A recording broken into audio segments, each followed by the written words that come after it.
Salut à tous, on se retrouve aujourd'hui pour l'épisode numéro 3 des vidéos sur l'actualité du Real Madrid, donc le Real News 3. Donc c'est parti les gars, on commence aujourd'hui avec Lorena González, une journaliste espagnole révèle avoir été virée par la chaîne TVE en raison d'une remarque raciste sur Eduardo Camavinga. Donc ça c'est une bonne nouvelle, parce que je me souviens que cette journaliste les gars avait fait une remarque quand même raciste envers l'ancien Rennais. Elle avait dit lors de la présentation d'Eduardo Camavinga que Camavinga est encore plus noir que son costume. Donc il était venu en mode costard, costard, et habillé en noir. Et voilà, elle avait fait cette remarque-là. Donc du coup, elle a été virée par sa chaîne TVE. Donc, bonne nouvelle, elle n'avait pas à dire ça. On continue les gars avec le Real. On va parler de David Alaba. Et on peut voir qu'il figure parmi les joueurs qui peuvent remporter le trophée du joueur du mois d'octobre. Donc il y a là-bas, il y a aussi Luis Suarez en grand joueur. Donc on espère bien sûr que l'ancien joueur du Bayern, le défenseur autrichien, puisse remporter ce trophée. N'oubliez pas que lors du mois de septembre, un joueur du Real qui l'avait remporté, c'était Karim Benzema. Le calendrier les gars du Real pour le mois de novembre, parce que là on est le 1er novembre, donc dans quelques jours, après-demain, c'est contre le Shakhtar. Samedi prochain, réception du Rayo Vallecano. Ensuite il y a la trêve internationale pendant une quinzaine de jours. Ensuite déplacement à Grenade, déplacement à Sheriff Tiraspol et ensuite la réception du FC Séville le 28 novembre prochain. Donc voilà, des belles affiches, il n'y a pas une énorme non plus affiche. Peut-être l'équipe de Séville, sinon les autres c'est bien sûr des clubs quand même abordable pour cette équipe du Real qui peut et qui doit normalement faire carton plein pour ce mois de novembre. On revient sur les derniers matchs du Real, donc déjà en milieu de semaine dernière, bien sûr, vu que là c'est l'actualité, c'est sur les derniers jours. Donc le Real joue contre Osasuna, c'était mercredi ou jeudi dernier, je me souviens, je crois que c'était mercredi dernier. Donc le Real avait fait 0-0 contre Osasuna, c'est un match de Liga, donc voilà, pas ouf, il n'y avait pas eu grand chose à dire sur cette rencontre, malgré que Carlo Ancelotti, le coach, à la fin du match, il a dit on va me prendre pour un fou, mais j'ai bien aimé le match, nous avons manqué d'efficacité, mais nous avons fait un bon match contre cette équipe de Osasuna. Donc il est plutôt content de la prestation de ses joueurs. Et bon, bien sûr, il y a eu 0-0, donc voilà, le Real n'a pas trop avancé semaine dernière, et le Real n'avait pu enchaîner 2 matchs nuls consécutifs 0-0 à domicile en Liga depuis 1996. Donc voilà, pour vous dire que c'est très rare que le Real enchaîne 2 matchs 0-0 à domicile. Et plus récemment, donc là c'était samedi les gars, un autre match de Liga, c'est un déplacement du côté de Elche, c'était samedi à 14h, et le Real Madrid cette fois-ci a marqué. Le Real Madrid cette fois-ci s'est imposé les gars. C'est que le Real dimanche dernier, c'était le Classico, c'était imposé 2-1, la même chose, encore un déplacement et encore une victoire du Real Madrid 2-1, donc à Elche. Donc le Real s'empare provisoirement de la tête du classement. Bon, après ils ont perdu cette première place et la Real Sociedad. La Real Sociedad a un match de plus par rapport au Real. Donc Vini les gars, Vinicius Junior, l'homme fort avec Karim Benzema ce début de saison. C'est vraiment les 2 meilleurs joueurs du Real. Voilà, ils sont vraiment décisifs quasiment match après match. Et de quelle planète viens-tu? Le Brésilien signe un doublé contre Elche et couvre de honte son sélectionneur, qu'on parlera tout après, Tite, le sélectionneur brésilien. Et Vinicius MVP en une de journal AS. Le Brésilien marque un doublé, donne la victoire au Real Madrid et confirme son statut de joueur de la Liga, bien sûr. C'est une tête d'affiche maintenant, Vinicius Junior, avec toutes les stars qui ont quitté le championnat espagnol ces dernières années, comme CR7, comme Léo Messi. Voilà, des nouvelles stars, bien sûr, de ce championnat. Karim Benzema et aussi l'ailier brésilien Vini Junior. Et Benzema et Vinicius Junior sont actuellement premier et deuxième meilleurs buteurs de la Liga. Donc 9 buts pour l'attaquant français dans le championnat espagnol. Donc il n'a pas joué contre Elche, il était laissé au repos. Il enchaînait tous les 3 jours un match. Carlo Ancelotti a pris la décision de le mettre au repos. Et du coup Vini c'est le deuxième meilleur buteur de la Liga. 7 buts pour Vinicius Junior, qui est quand même pas réputé pour marquer tout le temps. Et là il fait vraiment un gros début de saison. Et bien sûr, vu qu'il est énorme actuellement, le Real pense déjà à sa prolongation. Parce qu'aujourd'hui, dans le journal Marca, prolongation galactique, la grande forme de Vini, dont le contrat prend fin en 2025, incite le Real Madrid à le prolonger. Voilà, il pense déjà à le prolonger, bon je sais pas pendant combien d'années, mais bien sûr son salaire pourrait largement augmenter. Actuellement il touche 3,5 millions d'euros par an du côté du Real. C'est l'un des plus petits salaires comme Vinicius Junior du côté du Real Madrid. Et il pourrait monter jusqu'à 10 millions de salaire par an. Vini, donc quasiment le triple. Bon, après voilà, c'est un joueur cadre. Par exemple Hazard, c'est qu'à 14 voire 15 millions de salaire. Donc il serait toujours très loin derrière Hazard, alors qu'Hazard ne joue pas du tout. Vini touche seulement 3 millions actuellement. Donc c'est pour ça que bien sûr son salaire pourrait augmenter, surtout vu des performances qu'il fait du côté du Real. Toujours avec lui donc en 15 matchs cette saison avec le Real, toute compétition confondue. C'est 9 matchs, 3 passes décisives. C'est sa saison. C'est vrai que si on prend en compte les stats des saisons précédentes avec cette saison-là, seulement 14, je crois, c'est 15 matchs. C'est déjà 9 buts, 3 passes D par exemple. Si on prend la saison 2020-2021, donc la saison dernière, hein, c'était 49 matchs, donc le triple, hein, et seulement 6 buts. Donc là, il a déjà inscrit 3 buts de plus et une passe D de plus qu'actuellement. 3 passes D, donc on pense quand même qu'il va refaire encore des passes décisives, hein, cette saison, hein, pour vous montrer vraiment qu'il a passé un cap cette saison, Vini Junior, donc tant mieux pour le Real. On peut voir qu'il a célébré en faisant la célébration de Kaby Lam. En fait, c'est un célèbre TikToker, il fait souvent ça, voilà, par exemple, voilà, c'est comme ça qu'il faut faire. Ben, voilà. Vini a marqué, il a fait ça, c'est la célébration de Kaby Lam, et lui, bien sûr, a remis ça sur retweeté ça, hein, sur son compte Twitter. Toujours avec Vini, donc tout à l'heure on a parlé que voilà, le sélectionneur du Brésil ne faisait pas confiance à Vini, c'est quand même incroyable. Vinicius Junior n'a pas été sélectionné par Tite pour disputer les prochains matchs du Brésil face à l'Argentine et face à la Colombie, c'est incroyable. Vu les prestations qu'il fait du côté du Real, Tite ne l'a pas convoqué pour les 2 prochains matchs brésiliens.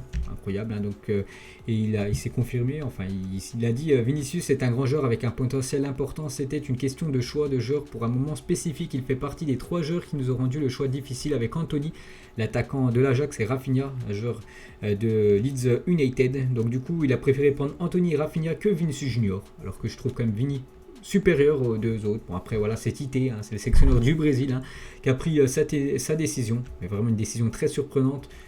Coutinho du Barça et Gerson de l'OM, hein, est convoqué dans le groupe, hein, mais pas Vinicius Junior. Toujours avec lui concernant le Classico, donc dimanche dernier, hein, pas hier, la semaine dernière. Quand je suis passé devant les supporters, j'ai vu un jeune m'insulter, je l'ai pointé du doigt pour lui dire que je l'avais vu. On gagnait, je m'en fichais, je ne lui ai pas accordé d'importance. J'ai fini par me concentrer sur le match et ce supporter, les gars, a été retrouvé parce que la Liga dénonce des insultes racistes contre Vinicius Junior lors du Classico. C'est à ce moment-là où Vini il avait pointé du doigt parce qu'il avait entendu des insultes racistes. Donc la Liga a porté plainte, hein, donc il s'est fait retrouver, hein, ce supporter. Donc dès que j'ai des nouvelles, hein, sur lui, les gars, je vous dirai tout ça. Bon, il va être certainement interdit de stade.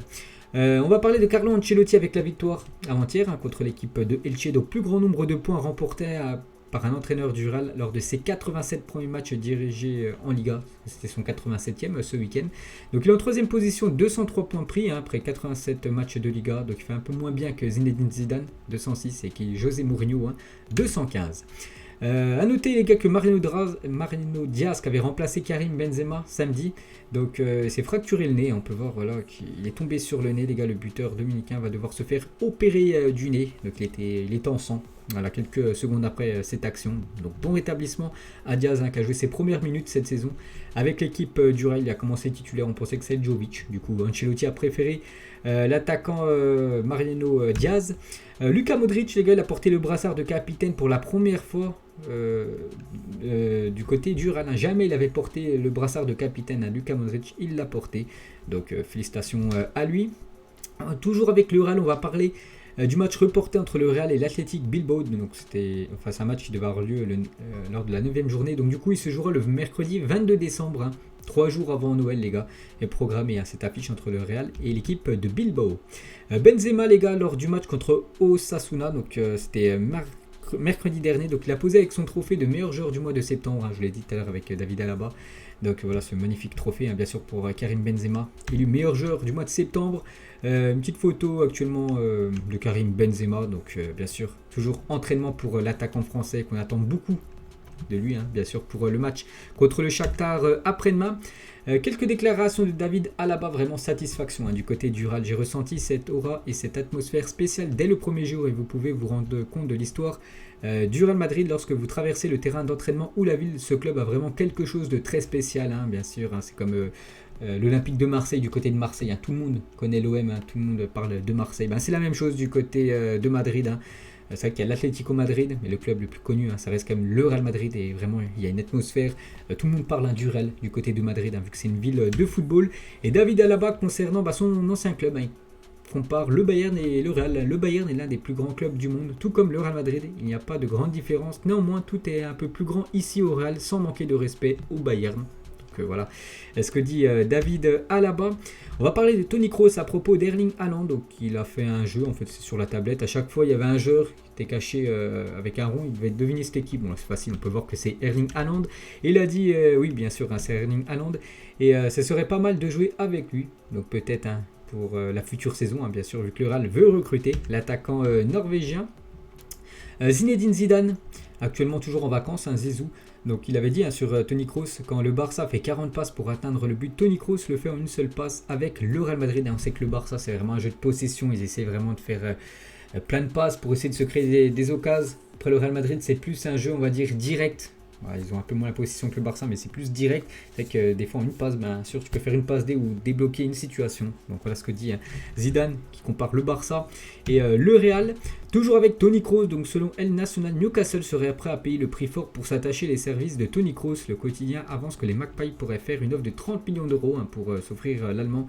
Reste à savoir si un tel projet pour intéresser le champion du monde allemand. Est-ce qu'il préfère encore essayer de remporter des trophées du côté du Real, la Ligue des Champions, tout ça, ou aller dans une équipe qui est en construction. On sait que maintenant Newcastle c'est une équipe en construction, mais voilà, il pourrait toucher bien sûr je pense plus d'argent, parce que si Newcastle arrive à s'attacher les services de Toni Kroos ira en PL, bien sûr, pour voir son salaire peut-être doubler, lui qui touche déjà quand même pas mal d'argent du côté du Real, on verra, mais je pense quand même continuera du côté du Real, je ne le vois pas partir pour de l'argent, le joueur allemand. Des nouvelles de Eden Hazard, voilà, Eden Hazard on ne le voit plus du tout, il joue que quelques bouts de match par-ci par-là, mais vu le montant qu'a acheté, vu le montant que le Real Madrid a déboursé quand même pour Eden Hazard, c'est un sacré flop. Donc Newcastle et Chelsea auraient été alertés de la possibilité de signer Eden Hazard en janvier. Donc il pourrait quitter peut-être le club dès janvier, bien sûr, Eden Hazard qui est l'un des plus gros salaires du club quand même, alors qu'il ne joue pas. Et Ancelotti l'a dit, Hazard n'a pas ce statut de star car il a eu beaucoup de blessures, mais petit à petit il retrouve sa meilleure version. Je suis sûr que cette saison nous verrons sa meilleure version et qu'il jouera plus qu'il ne le fait actuellement. Il a aussi dit, il ouvre la porte à un départ de Eden Hazard, Ancelotti. Si un joueur veut partir, il doit partir. Jamais dans ma carrière d'entraîneur je n'ai forcé un joueur qui voulait partir à rester. Donc c'est pour ça que Newcastle, le nouveau riche, et Chelsea, son club où il a brillé en Angleterre, aimerait s'attacher. Les joueurs anglais peut-être pourrait se relancer, je pense que le mieux ce serait de quitter l'Espagne pour lui, peut-être se relancer en Angleterre, soit du côté de Chelsea, où il a toujours été bon, ou soit essayer la piste Newcastle. Koulibaly, le défenseur sénégalais, ce défenseur de Naples, si je décidais de quitter Naples, je ne le ferais que pour 2 ou 3 clubs dans le monde. Donc il parle de Manchester City, de Guardiola, ou du Real Madrid, voire le Barça. Donc voilà, vraiment s'il quitte Naples, c'est vraiment pour aller dans une top équipe, soit City, à la limite le Real, ou peut-être le Barça. Donc voilà, le Real ciblé par Koulibaly, peut-être futur défenseur. On va parler d'un autre défenseur, Ferland Mendy. Depuis son arrivée en 2019, le Real Madrid n'a perdu qu'un seul match de Liga lorsque Ferland Mendy était titulaire. Donc il a joué titulaire contre Osasuna, contre l'équipe de Elche ce week-end. Je crois que c'était Marcelo qui avait commencé défenseur gauche, il n'a pas joué. Mendy, mais c'est comme le porte-bonheur. Souvent quand il joue, le Real Madrid perd très rarement. Neymar, les gars, sur ses successeurs, il parle de 2 joueurs du Real. Je crois que le Brésil aura toujours de très bons joueurs. Ce n'est pas prêt de s'arrêter. Nous avons déjà de bons joueurs dans notre équipe. Vinicius et Rodrigo, donc 2 joueurs du Real, peuvent grandir encore plus. Et bien sûr être ses successeurs du côté du Real, parce qu'ils sont beaucoup plus jeunes que le joueur du PSG. Et pour finir, les gars, cet épisode numéro 3 concernant le Real, petite photo, les gars, de l'homme fort actuellement, Vinicius Junior, Eder Militao, lui aussi très très bon, Eder Militao. Ça fait déjà quelques temps qu'il a signé du côté du Real. Vous vous souvenez, avant il était tout le temps remplaçant, il jouait des bouts de match, il n'a pas lâché, les gars, vu que maintenant en plus Ramos et Varane ont quitté le club. Donc maintenant c'est vraiment un atout, vraiment un leader défensif avec Alaba, c'est la charnière parfaite du côté du Real. Donc voilà les gars, cet épisode numéro 3 du Real Madrid, j'espère que ça vous a plu. On se retrouve soit fin de semaine, soit début de semaine prochaine pour le 4e épisode. Ciao à tous.